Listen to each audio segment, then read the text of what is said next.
Hello guys, good morning. सुबह के बज रहे हैं 8:30 और अभी हम लोग हैं एक्स डिप्टी मेयर के घर पर, प्रीति मैम के घर पर। उनसे करेंगे एक खासा बातचीत से आपको बता दूं कि हमारे शो का भी नाम है बातचीत, प्रॉब्लम टू एवरी सॉल्यूशन। तो अभी करते हैं उनसे कुछ तीखे सवाल जवाब और दिखाते हैं आपको आगे क्या होता है।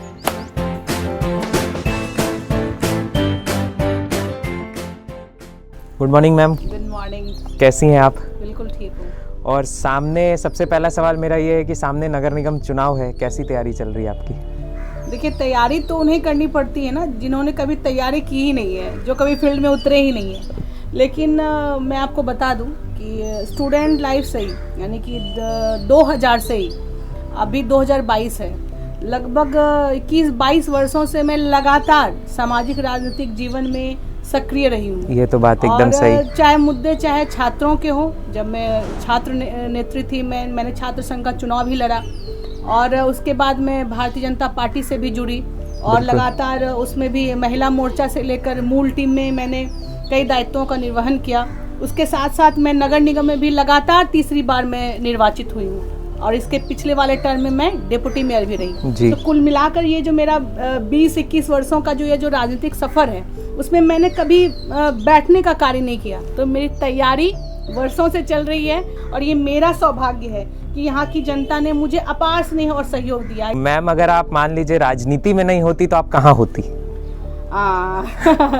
राजनीति में नहीं होती तो मैं क्या होती? देखिए, मुझे टीचिंग से बहुत लगाव है। अच्छा। मुझे पढ़ना पढ़ाना बहुत पसंद है और मैं थी भी एकेडमिक लाइन में। अगर मैं यहाँ नहीं होती तो निश्चित रूप से मैं कहीं ना कहीं पढ़ा रही होती, कहीं ना कहीं प्रोफेसर होती या कहीं ना कहीं टीचिंग कर रही होती, शिक्षा का जोत जला रही होती। और मैं पढ़ाती भी थी। मैं MBA डिपार्टमेंट में फैकल्टी रही। अच्छा। मैं SM कॉलेज और मारवाड़ी कॉलेज में भी मैं BBA में फैकल्टी रही।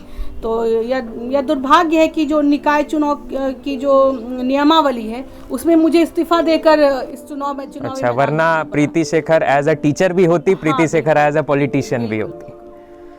तो मैम, एक ऐसा इंसान जिसको आप अपना आइडल मानती हैं?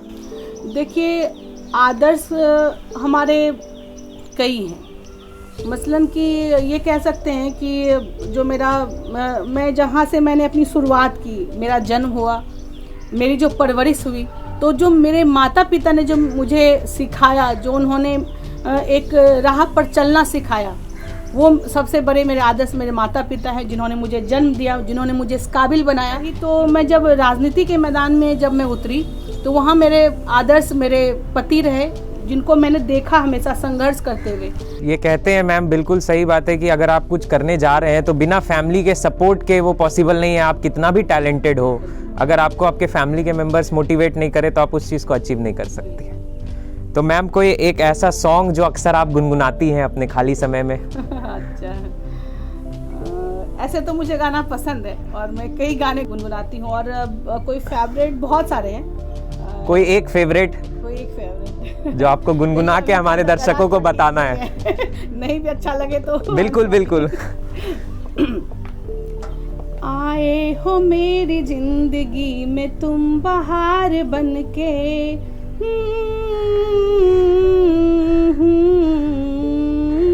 आए हो मेरी जिंदगी में तुम बहार बनके, आए हो मेरी जिंदगी में तुम बहार बनके, मेरे दिल में यूं ही रहना है, मेरे दिल में यूं ही रहना, तुम प्यार प्यार बनके, आए हो मेरी जिंदगी में तुम बहार बनके। वैसे ये सॉन्ग मृणाल सर के लिए था क्या? हो सकता है, उन्हीं के लिए गाती हूँ। तो मैम, मृणाल सर की कौन सी ऐसी बात जो आपको बिल्कुल नहीं पसंद है? अरे बाप रे बाप। ऐसे तो मुझे उनकी सारी बातें पसंद है, लेकिन फिर भी थोड़े वो शॉर्ट टेम्पर है। अच्छा। कभी जल्दी गुस्सा आ जाते हैं। तो मैंने कई बार उनको समझाया भी कि प्लीज आप इतना जल्दी मत हुआ करिए। तो ये बातें हैं जो शायद उन्हें और सुधारने की आवश्यकता है। वो जल्दी गुस्सा हो जाता है। तो एक छोटे से क्रिटिकल से सिचुएशन में मैं आपको डालने वाला हूँ। मान लीजिए कि राहुल गांधी सर और तेजस्वी यादव जी प्राइम मिनिस्टर के लिए लड़ रहे हैं और आपका एक वोट रिजल्ट डिसाइड करने वाला है कि कौन प्राइम मिनिस्टर बनेगा, तो आप अपना वोट किसे कास्ट करेंगे?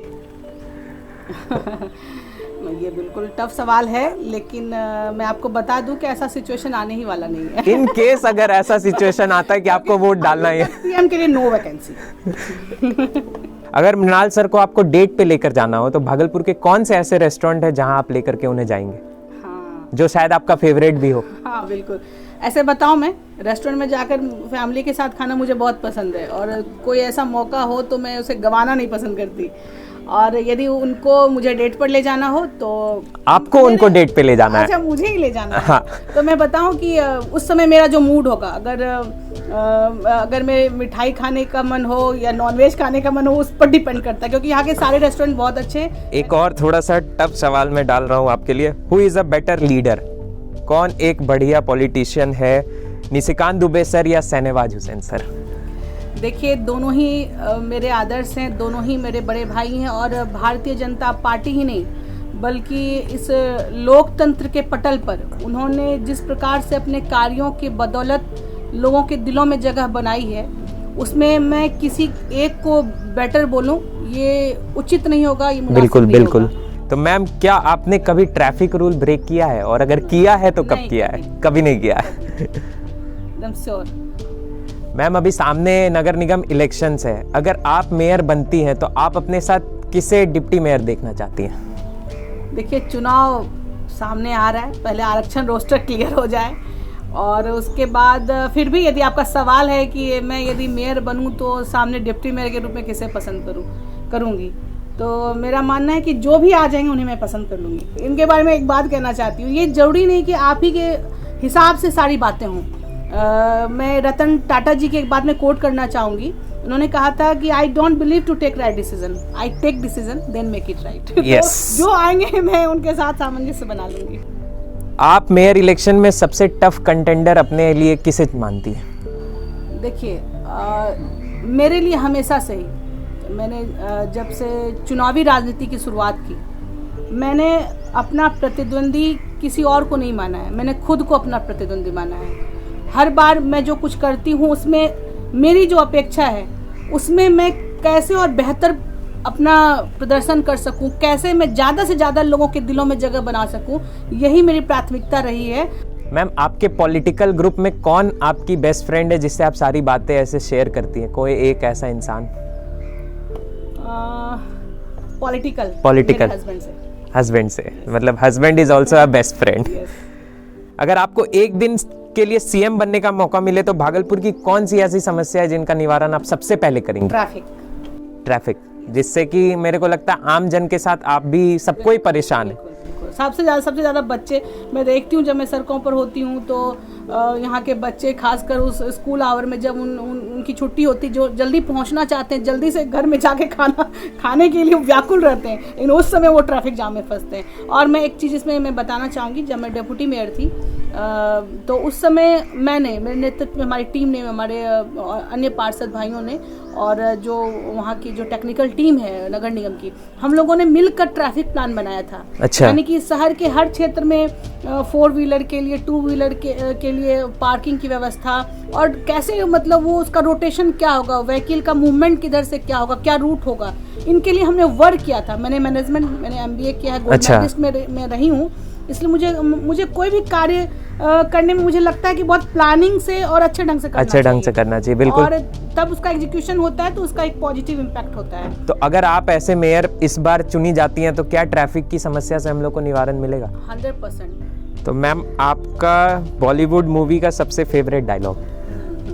ऐसे तो बहुत सारे डायलॉग जो आपका फेवरेट है। मैं कह सकती हूँ कि ऐसे तो बहुत सारी मूवी हमने देखा है, लेकिन एक बहुत ही इम्पोर्टेंट कोट है जो कि डायलॉग भी हो सकता है कि उन्हें गुमा है कि मेरी उड़ान कुछ कम है, उन्हें गुमा है कि मेरी उड़ान कुछ कम है, लेकिन मुझे यकीन है कि मेरे लिए आसमां ही कुछ कम है। अरे वाह, बहुत सुंदर।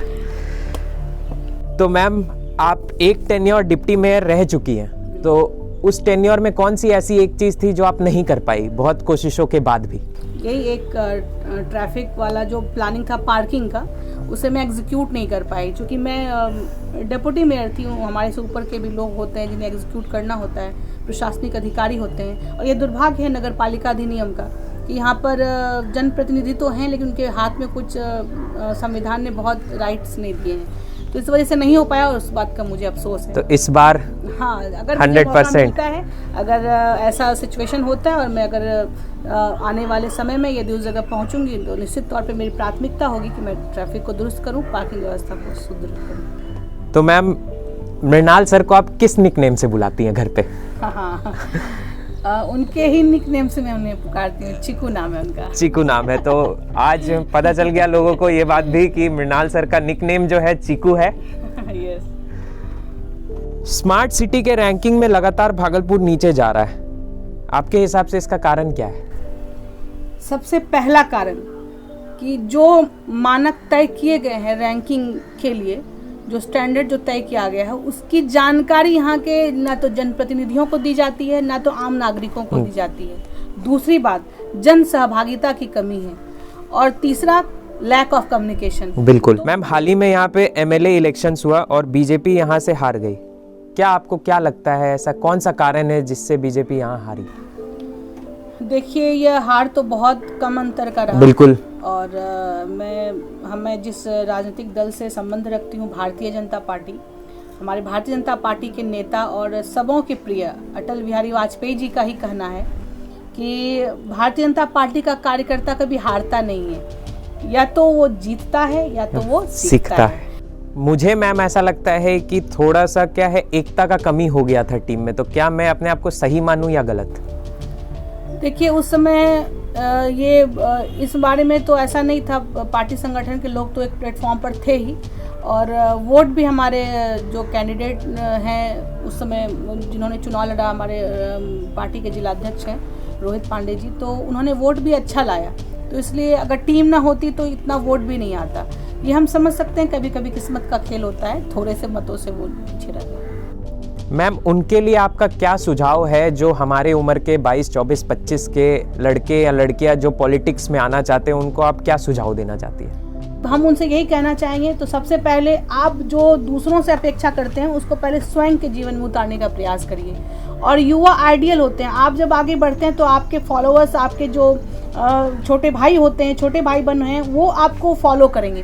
तो ऐसी स्थिति में हमारा आचरण व्यवहार कुछ ऐसा ना होना चाहिए जिससे वो उसको ऑप्ट कर ले और गलत रास्ते पर चले जाएं। पहले आप आत्मनिर्भर बने, तभी आप अच्छे ढंग से लोगों की सेवा कर सकते हैं। मैम, एक सिचुएशन है कि आपको अपने घर पे बिहारी लंच पे किसी 3 लोगों को इनवाइट करना है, सिर्फ 3 लोग, तो वो कौन से 3 लोग होंगे जिनको आप इनवाइट करेंगे?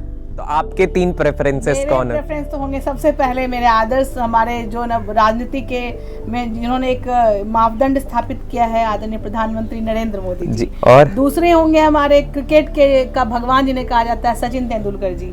और तीसरे होंगे जिन्होंने बॉलीवुड से अपनी एक पहचान स्थापित की, और वो आदर्श भी हैं सबों के, सदी के महानायक की उपाधि जिन्हें मिली है, अमिताभ बच्चन जी। बहुत सही चॉइसेस है। मैम, आपको खाने में क्या पसंद है? मुझे खाने में स्वीट्स पसंद है, नॉनवेज पसंद है, और चटपटा चीज पसंद है। तो एक ऑप्शन मैं आपके सामने रख रहा हूँ, मोमो या आलू का पराठा? दोनों ही। दोनों। मतलब दोनों ही चाहिए। चाय या कॉफी? कॉफी। तो मैम, पिछला जो इलेक्शन हुआ नगर निगम का, हमने बहुत वीडियो के माध्यम से, बहुत ऐसे छोटे छोटे क्लिप के माध्यम से देखा था कि लोग नेपाल जा करके सेलिब्रेशन कर रहे हैं, तो क्या है ये नेपाल यात्रा का सच, जो कि काफी प्रसिद्ध रहा पिछले 5 साल में? बिल्कुल, इस कार्यकाल की सबसे कलंक कथा रही नेपाल यात्रा।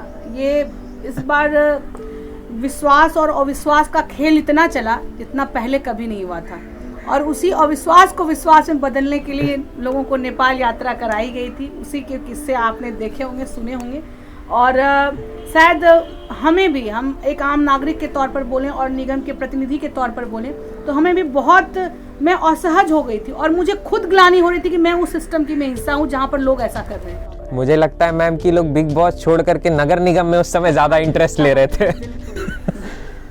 तो मैम, बाकी हमारे दर्शक जो भी देख रहे हैं, उनको आप क्या मैसेज देना चाहेंगे? मैं आपके सभी दर्शकों को सबसे पहले यह कहना चाहूँगी कि आप ऋतिक जी को फॉलो करें। इन्होंने बहुत ही अच्छी शुरुआत की है, और बल्कि एक इस शहर में, जो बड़े बड़े शहरों में हमें देखने को मिलता है लोगों के इस टाइप से इंटरव्यूज कराना और उसको बहुत इंटरेस्टिंग तरीके से लोगों तक रिप्रेजेंट करना, वो अब हम अपने शहर में देख रहे हैं। तो मैं ऋतिक जी को बहुत बहुत शुभकामनाएं देते हुए आपसे अपील करना चाहूँगी कि आप इनसे जुड़े, इनके अलग अलग जो सोशल साइट्स हैं उनके माध्यम से। और जो भी हम मुझे देख रहे हैं, जो मुझे सुन रहे हैं, उन सभी के मैं खुशहाली की मैं ईश्वर से प्रार्थना करूँ। आपका भी जो सवाल है प्रीति मैम से आप कमेंट करके बता सकते हैं। हम लोग जब नेक्स्ट बार प्रीति मैम की इंटरव्यू लेंगे तो वो सारे सवाल को मैं रखूंगा और इनसे जवाब मांगूंगा, ताकि इनका जनता से जो है डायरेक्ट कनेक्शन बन सके। जनता की समस्याओं को मैम कैसे सॉल्यूशन देती है, ये देखने वाली बात होगी।